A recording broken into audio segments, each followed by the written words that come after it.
Yeah, it almost didn't happen because Jay-Z had reached out to do a song with Pimp C before that, and it didn't really. That conversation didn't go well because it was in the middle of the East Coast West Coast beef, and so Jay-Z wanted to do a song with Pimp, but he wasn't leaving New York, and Pimp's like, "Well, I'm not leaving Texas right now," so they just couldn't see eye to eye on it. And it comes back around, and with the Big Pimpin song, and so Pimp's problem with it was the fact that it's such a different song than what we normally do.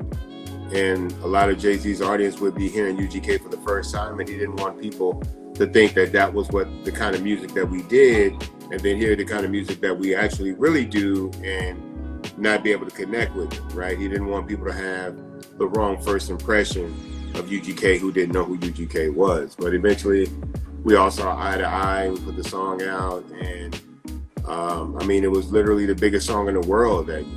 You know what I'm saying? Somebody out here saying Pimp didn't even like Jay-Z. That's not true at all. Pimp and Jay-Z got along very well.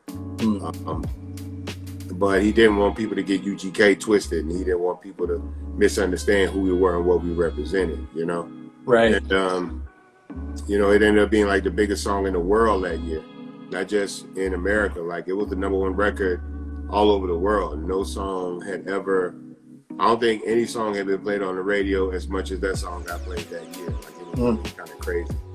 And it opened up a lot of doors for us. Like, UGK had a good following up to that point. We had already dropped Riding Dirty, which is still like the quintessential UGK album. And so that was kind of part of what it was. Yeah, Too Short says that Pop didn't like Jay-Z, and yeah, Pimp wasn't cool with people that Too Short didn't really like. The people that Tupac didn't like back then, but it kind of came around, and then they ended up being like really good friends. But initially, no, Pimp didn't want to do Big Pimpin' because Jay-Z was somebody that Tupac didn't like, and Pimp didn't really want to work with anybody that Tupac didn't like.